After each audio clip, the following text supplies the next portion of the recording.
Celeste, you were never forgotten. You were never important enough to remember. You were background noise, something this family learned to live without. Those were my mother's words, said right in the middle of the dinner party, in front of business partners, reporters, and a room full of people waiting to see me fall. That sentence didn't need to be loud. It humiliated me with its quiet certainty. Has anyone here ever been dismissed, belittled, or erased by the very people who were supposed to love them?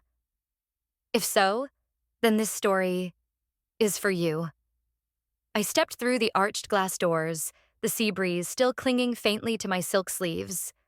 A hostess in black led me in with a smile too trained to be sincere. I caught the slight pause in her step when she saw there was no name card for me, only a vacant chair near the swinging kitchen doors. The table stretched out like a runway of gold and glass, every place set with folded menus, crystal flutes, and nameplates etched in cursive. All except mine. A memory flickered. Me, at 19, sitting at this same table, daring to suggest the family invest in green shipping. Vanessa laughed behind her wine glass. Brielle rolled her eyes. My father sighed like I'd asked him to donate a kidney. Now, none of them even turned to greet me. The chair they'd left, if it could be called that, was practically in another zip code. A gust from the kitchen stirred the hem of my dress as I sat down. One cousin blinked at me, then went back to scrolling his phone. A waitress poured me water without meeting my eye. The string quartet played something delicate. Debussy, I think. The music flowed gently through the marble hall, dulled only by the occasional clink of cutlery or a rehearsed laugh. My sisters, radiant in matching champagne tones, stood at the head of the table. Vanessa held the mic first. We're so honored to be here tonight, continuing a family legacy that means so much to all of us. I let her words fall over me like a silk sheet. Polished, market-tested, hollow. Next came Brielle. Never one for subtlety. Let's raise a glass, she said brightly, to the builders in the room, to those who see the world as it is and shape it. Pause, smile. Then, and to the idealist among us who always had cute visions. Laughter. A few heads turned to me, some curious, some entertained. I didn't blink. Vanessa gave a quick tisk and smiled toward our parents. Evelyn and Richard Monroe sat like portraits. Flawless posture, diamond-edged expressions. My mother caught my eye. For a second, I saw something shift behind the frost. Then she looked away. My plate arrived, late, lukewarm, unaccompanied by the server's polite murmur that everyone else received. I cut into the lamb anyway. Let them believe I was unfazed. Conversation flowed in rivulets of champagne and gossip, corporate mergers, summer estates. Vanessa recounted a speaking tour she'd just finished. They loved me in Paris, she said, and people nodded like they'd seen it themselves. I excused myself quietly and stepped down the hallway. Framed photos lined the walls, family galas, ribbon cuttings, charity galas. My face absent from every frame. Even in the group shots, they'd mastered the art of cropping. I stood for a moment before one. The yacht christening. I remembered being there. I remembered holding the rope that released the bottle. But in the frame now, it was just Brielle, Vanessa, our parents. Like I'd never existed. Back at the table, the napkin at my place had been crumpled by a passing elbow. I refolded it into a small sailboat, crisp and neat. My father once showed me how, back when I was too young to know being quiet didn't make me invisible. Brielle raised her glass again. To those of us who built something real, and didn't just disappear when things got inconvenient. The laughter was louder this time. I didn't look at her. I let my fingers brush the edge of my clutch, feeling the shape of the envelope inside. It pulsed with quiet weight, still unopened. Instead, I looked past them, toward the tall bay windows lining the room. Just beyond the hedge of hydrangeas and the moonlit lawn, the cove glittered faintly. And then I saw it. A sliver of white rising past the edge of the dock, silent but purposeful. The faint glow of deck lights. The first part of a name coming into view, letter by letter. My smile came slowly, cool, deliberate. But I didn't explain. The first thing they ever stole from me wasn't money. It was credited. The powder room smelled faintly of gardenia and polished marble. I leaned forward, bracing my hands on the sink's edge. The mirror reflected an elegant woman in emerald silk. I didn't recognize her. Or rather, I didn't recognize the version of me she replaced. Beside the sink, I'd placed the napkin sailboat. Still folded, but this time not for comfort, for clarity. A memory stirred. It was late September 2020. I'd barely slept for days. My bedroom back then was filled with blueprint rolls, caffeine rings on corkboards, and a small whiteboard where I'd scrawled timelines in 4 different colors. Horizon Green, I'd called it. A clean shipping infrastructure overhaul built for coastal states. Scalable, sustainable, and wildly ambitious. I pitched it first on the rooftop cafe above our family's South Providence building. It was sunset. Vanessa sipped tea while scrolling her phone. Brielle posed with her wine glass for an Instagram story. Vanessa had looked up eventually. "It's not bad," she said, "but maybe soften the language. Less activist, more investor-friendly." I nodded, eager to adjust. Back then, I still believed refinement meant alignment, not redirection. A week later, I handed over my files. Full access. "We're a family," I'd said. "This could be our legacy." "Of course." Vanessa smiled, hugging me with the same arms that would carry my future onto a stage that wasn't mine. 3 months after that, I saw it. The City Sustainability Summit. A 20-foot LED banner flashed across the ballroom screen. A greener horizon, presented by Vanessa Monroe. My own diagrams. My words, rewritten in corporate beige. I watched from my apartment, stunned. When she spoke, it was as if she'd always been the architect. Brielle sat beside her, nodding like she understood the terms. I confronted our parents 2 days later. Vanessa delivered it better. My father said without looking up from his tablet, "You should be proud your work helped her shine." I stared at him, waiting for the part where he softened. It never came. Later, I found Aubrey lingering in the office hallway, clutching a stack of printed slides. She looked around, lowered her voice. "In case you still need proof one day," she whispered, sliding a flash drive into my palm.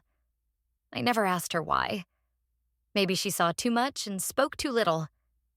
Back in the present, I sat on the powder room bench and pulled out my phone. I tapped the encrypted folder. Emerald Mirror, named after the lipstick I wore that day on the rooftop. Inside were archived file versions, metadata showing authorship timestamps, and even audio recordings. One of Vanessa asking Aubrey to strip out the activist language and make the deck feel more investor-forward. I scrolled past the oldest email drafts. One subject line stared up at me. "I'm sorry I didn't fight harder." I remembered writing it. Deleting. Rewriting. Hovering over the send button until shame made me save it instead. Tonight, I tapped the trash icon. Gone. A new message pinged. "Darren. Docking confirmed. 1942 sharp. Be ready." I took a slow breath, then opened my camera roll. The lighting was soft, my voice steady. I recorded one sentence. "Legacy doesn't erase. It records." I uploaded it without a caption. Let them wonder. They thought I disappeared. I didn't. I just stopped explaining myself. The evening air outside was cooler than expected. I stepped onto the back terrace alone, my heels clicking softly against the flagstone. The sky was awash in twilight. Navy blue melting into orange at the horizon. Torches flickered along the stone path that led down toward the private dock. I breathed it in. This was still Monroe land. Technically. For now. The string quartet inside was still playing, though I couldn't hear the melody anymore. Just scattered notes, punctuated by faint laughter. I saw my reflection in the tall glass windows. Alone, calm, deliberate. The same hall where I was once asked to help serve wine during an investor's dinner, so Vanessa could focus on the talking points. Now they watched from behind the glass, heads tilted, wine paused midair. A low hum began to rise from beyond the cove, almost imperceptible at first, then unmistakable. The water shimmered. A sleek obsidian silhouette cut through the dusk, smooth, silent, steady. No flag, no visible crew. Just the gentle purr of custom-built power slicing through the tide. Guests filtered outside in small knots. Voices dropped.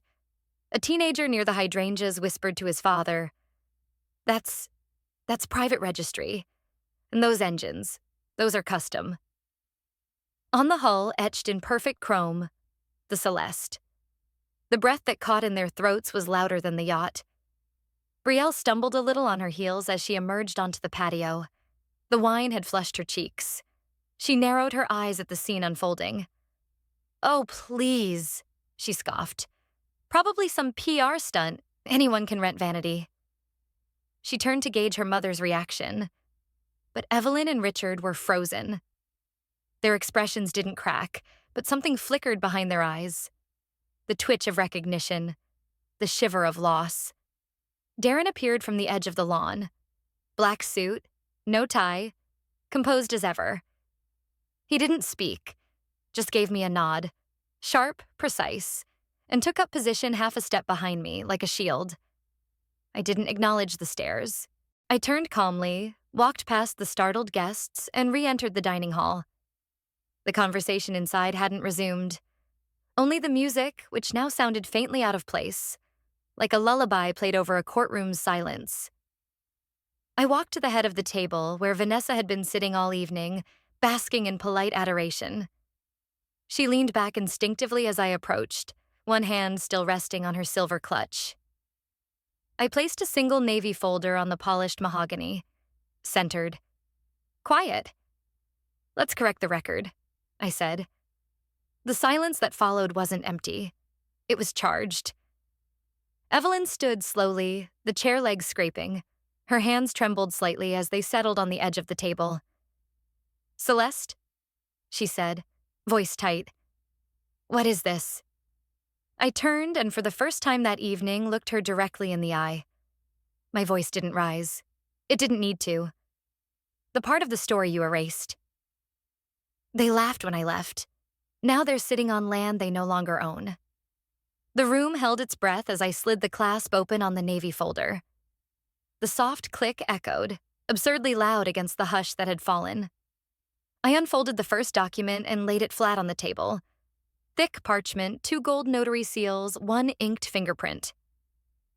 "This," I said, "is the deed to the dock you've all been using for years without knowing it was sold." Evelyn's brow creased as if a shadow had passed across the sun. Richard's fingers twitched toward his cufflinks. "This is absurd," he muttered. "You're bluffing. That dock is tied into the estate. It's not independently transferable."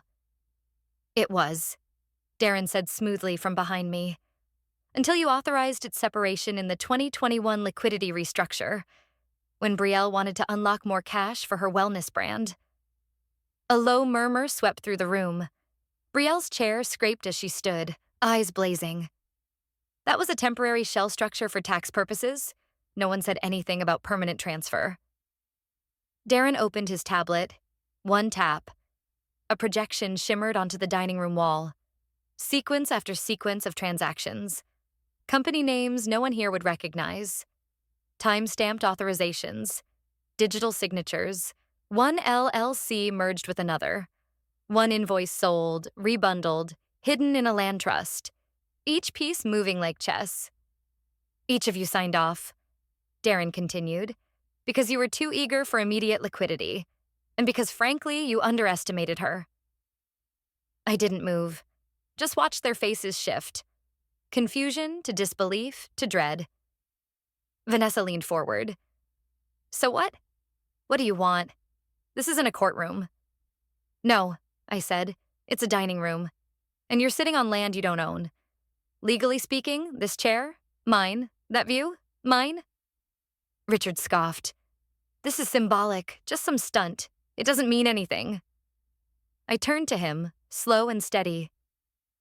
Which is why you're trespassing, I said. Would you like me to call security? The room exhaled in a stunned silence. A gasp came from one of the guests, followed by the unmistakable sound of a camera shutter. Then another. A local journalist, invited of course for family PR purposes, was no longer pretending to sip champagne. Her phone was angled directly at the deed on the table. Evelyn's voice was low, dry. You think this proves something? Before I could respond, a knock came at the side door. The butler entered quietly, as if pre-rehearsed. His gloved hand extended toward Evelyn. Madam, he said, this arrived for you. Delivered by courier, marked confidential, from an Aubrey. The name struck like glass breaking. Evelyn took the envelope, her hand trembling just enough to betray her composure. She broke the wax seal and unfolded the pages inside. I said nothing. Let the weight of the name sink in. Aubrey had waited years for this moment. The backup drive, the screenshots, the server logs. Her silence had not been absence. It had been witness. And now her voice was paper-thin, typed in courier font, time-stamped and legally anchored.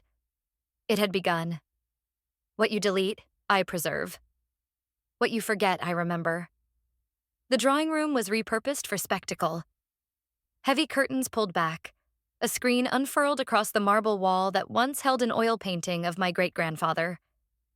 Guests filtered in again, the energy strange, half reluctant, half electric. Someone whispered, she's going to explain. Not exactly. I was going to reveal. I stepped forward, holding the flash drive as if it weighed more than silver. Darren tapped his tablet. The screen blinked to life. Then she appeared. Aubrey, centered in the frame, not the assistant they used to wave away, not the girl with quiet heels and steady fingers. Now she was composed, back straight, voice firm. My name is Aubrey Sinclair, she said. From January 2020 to October 2021, I was employed by Monroe Development Group. I was terminated without cause after requesting transparency on internal crediting procedures. She paused. I'm here to clarify one record. The original design, proposal structure, and feasibility model of Horizon Green were created by Celeste Monroe. A ripple of breath passed through the room. The screen changed. Screenshots flashed by, one after another. Timestamps, folder names, HGV1_CMonroe.xxx, edit by Vanessa.mp4, side-by-side comparisons of paragraphs, mine, then doctored, color-coded Slack messages, my notes struck through in red, Brielle's name added on top, entire graphs duplicated, reordered. The guests were no longer pretending to sip or glance away. They leaned forward. A woman muttered, she was erased. Brielle stood stiffly near the bar, face drained of its usual fire. Her arms crossed. Defense or defeat? Vanessa, on the other hand, turned and walked out without a word. Aubrey's voice returned. For over a year, I archived these documents, not out of spite, out of decency. I believe ideas have authors, and authors deserve recognition. Her video ended on a black screen. White text appeared. For those who take credit, there's always someone watching. I let the silence breathe. Then I stepped to the center, holding nothing now. You all asked where I'd gone, why I stayed quiet. But silence wasn't surrender. It was scaffolding. I wasn't just the first architect. I said, steady and clear. I was the foundation. I let it land. Somewhere behind the rows of chairs, a ringtone pierced the stillness. Evelyn flinched. I walked over to Darren. He passed me the ringing phone. My backup line, used only for Horizon business. I answered. Celeste? The voice on the other end was unfamiliar but careful. This is Gina from Horizon's board communications. We saw the feed. A few of us were wondering, would you be open to discussing a leadership restructuring? I smiled, but didn't answer. Yet, they wrote the story without me. I didn't edit it. I published my own. The fog rolled low over the bay like silk pulled across glass. The party was long over. What remained of it, crumpled napkins, toppled glasses, unsaid apologies, lay scattered in the quiet aftermath. The dock, usually pristine, was slick with dew. I stood barefoot, letting the dampness soak through the hem of my dress. The estate loomed behind me, pale and silent in the early morning hush. The string quartet had stopped hours ago, but the music still hummed in memory. Every note a relic, every silence a choice. Evelyn approached without heels. No announcement, no pearls. Just her and a small, time-worn locket in her hand. She didn't say a word. She didn't need to. I recognized it immediately. The locket she used to wear to my grade school recitals. The one I hadn't seen since I left. She pressed it into my palm. I opened it. Inside, a photo. Sun-bleached, edges frayed. Me at 6. Her beside me. Laughing before legacy became ledger. I met her eyes. She didn't cry. Neither did I. Then came the patter of small feet. Celeste? Emily barreled toward me, arms flung open. I crouched just in time to catch her. You were amazing, she said breathlessly, eyes shining. You weren't even loud, but they all listened. I smiled. Sometimes quiet rewrites the loudest rooms. She pulled something from her pocket. A folded card, hand-drawn. Crayons, stick figures, a yacht with my name on it. You're invited to career day, she grinned. My teacher said I should bring someone who makes things.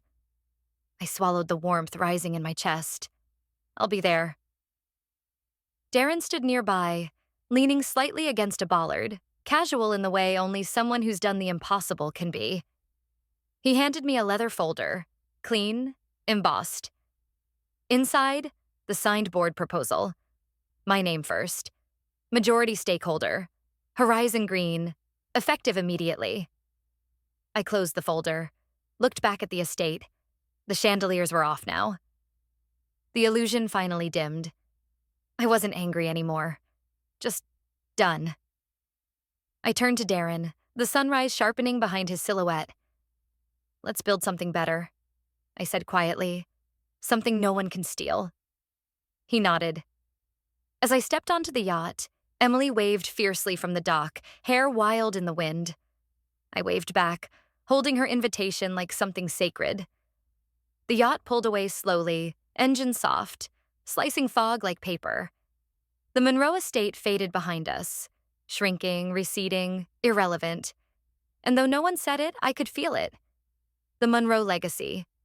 Rewritten. Later, in the quiet of my cabin, I opened one last envelope, postmarked 2 weeks ago. A letter from a foundation. They wanted to create a mentorship grant, in my name. Some roots grow deeper after being cut. Mine had. The night didn't end with fireworks or fury. It ended quietly, with the weight of truth landing where it always belonged. For years, Celeste Monroe was the forgotten name, the quiet shadow behind a legacy built on illusion. Her family had erased her from photographs, from credits, from conversations. They called it pragmatism, claimed it was about who could deliver, who looked better on camera, who played the game well. But behind every smooth-talking presentation and carefully staged award, the blueprint had always been hers. They didn't just steal her work. They stole her voice, then blamed her for staying silent. What they hadn't counted on was that silence isn't surrender. Sometimes it's architecture. The careful laying of groundwork beneath the surface. The kind of work that doesn't get applause, but doesn't collapse either. That night, Celeste didn't scream. She didn't demand. She simply unrolled the facts. Deeds, timestamps, footage, receipts. And perhaps most devastating of all, her calm. Because real power rarely raises its voice. It doesn't have to. By the time the final file played and the last lie cracked, the question wasn't whether Celeste had been wronged. It was how many others had helped bury the truth, and how long they expected it to stay underground. When Evelyn handed her the locket, it wasn't redemption. It was recognition. Silent, belated, but real. And when Emily, her young niece, offered a card inviting Celeste to speak at Career Day, it wasn't just a sweet gesture. It was the beginning of a new legacy, untainted and unborrowed. That's the thing about truth. It doesn't always arrive on time, but it never forgets the way. It might be delayed by politics, by ego, by fear, but not erased. And when it does come, it doesn't ask for permission to speak. It reclaims the room. There's a human lesson buried beneath the elegance of yachts and legal documents. Power isn't what you inherit. It's what you withstand. Celeste didn't come back to destroy the Monroes. She came back to reclaim herself. The doc, the documents, the display. It wasn't revenge. It was a correction. Not a war cry, but a reset. Her victory wasn't loud. It didn't humiliate. It simply made visible what had always been true. And perhaps that's the hardest kind of justice. For those who thrive on spectacle, being exposed by quiet proof is the deepest cut. For anyone who has ever been silenced, pushed aside, told that their contribution wasn't presentable enough, Celeste's story offers this. What you build in silence can outlive what others steal in public. And no wall of lies can stand forever against the tide of truth. If Celeste's story spoke to something deep in you, don't let it end here. There are more stories like hers. Stories of silence turned strength, of legacy reclaimed, of truth that refuses to stay buried. Like this video if you believe quiet strength is still strength. Subscribe for more powerful cinematic stories where the overlooked rise and the forgotten return. And in the comment section, tell us, have you ever been erased from your own story?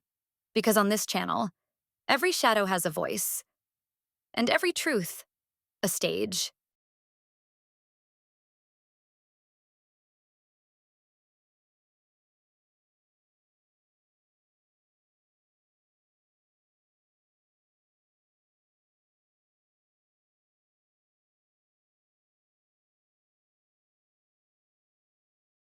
You were never really their daughter.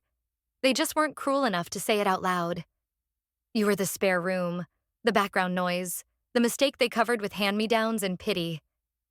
You think this family forgot you, Celeste? Number we never saw you to begin with. Those words should never have come from someone who grew up under the same roof as me. But sometimes, the people who know you best are the first to bury you, just because you don't fit the story they want to tell. If you've ever been treated like the extra piece in your own family, as if your existence was a glitch they chose to ignore, then stay. Because this story isn't just mine. It's for all of us who were erased in the one place we were supposed to belong. It wasn't loud. It didn't screech across the tiles or thump like a final blow. It just glided. A soft push with both hands, like she was offering a meal tray on a flight. I stared at the suitcase. My old one from undergrad, frayed at the seams, the little turtle sticker still flaking on the corner. For a stupid moment, I thought maybe it was a joke. Maybe they were cleaning the attic, or, "You'll want your beanie," Mom said, tossing the woolen hat in a lazy arc. It landed beside the suitcase with a pathetic thud. To keep you warm. We're not monsters. I stood by the kitchen counter, still holding a half-eaten piece of dry toast, the bitter coffee cooling beside it. The wind slipped through the open window and lifted the corner of the paper towel under the butter dish. It was the only movement in the room aside from the suitcase. Greg sat across from me, elbows on the table like he always warned me not to do as a child. "Almost 40, Celeste," he said, without looking up. "You've had enough time to figure things out." My fingers tightened around the crust. "I've been paying rent." "For the guest room," Linda cut in. "Not for your future." "Whatever that is," Tessa muttered, not even pretending to hide her grin. She was leaning against the fridge, arms folded, fake nails tapping her upper arm in rhythm. Platinum blonde now, since last week. A new pendant necklace. Probably another gift from one of her useless boyfriends. She looked like she'd won something. "I'm not asking for anything." I said. My voice cracked slightly, but I refused to let it shake. I just needed a little more time. I have interviews lined up. Greg stood. And you've had months of interviews, years, but the time for handouts is over. Handouts. That word landed like a slap, harder than any suitcase ever could. Never mind the nights I took double shifts at the diner while finishing grad school. Never mind the hospital bills I helped pay when mom's insurance didn't cover her first surgery. Or the down payment I loaned Tessa, which she never repaid. They'd rewritten history, and I was the villain in their new version. Tessa walked past me, her shoulder brushing mine deliberately. No husband, no kids, no goals. Still here? She snorted. That's tragic. I didn't reply. I couldn't. The last shred of pride in me forced me to walk away without begging. I bent down, picked up the suitcase, the beanie. The handle stuck like always. The zipper was loose. They hadn't even bothered to dust it off. Outside, the morning air was crisp for May. I dragged the suitcase behind me, wheels thudding over uneven concrete. I didn't look back. Not even when I heard the door click shut. At the bus stop, I sat with the suitcase by my knees. Raleigh hadn't changed much. Same rust on the bench, same cracked asphalt by the corner where the school bus turned every weekday morning. The sun filtered through clouds just beginning to break, painting pale streaks over the pavement. I remembered birthdays where they forgot the cake. Thanksgiving dinners where my place had no name card. All the times I swallowed words, chose silence, gave more than I had. I opened my wallet just to check if I had enough for a hotel. Maybe a cheap one. Maybe something with a working shower. And then I saw it. Tucked behind an expired punch card from the coffee shop and an old bus ticket was a lottery stub. A dumb one I bought at the gas station 2 nights ago after my third failed Zoom interview. I pulled out my phone, tapped the lottery commission's site. The numbers glowed on the screen. My numbers? All of them. $4.2 million. The jackpot. For a moment, I just stared. It didn't register. It felt like a cruel prank, like the universe was taunting me with something it would snatch back in seconds. I checked again. Cross-checked with the time, the location, the drawing. It was real. My hands trembled, not from fear, but from something deeper. The tectonic shift of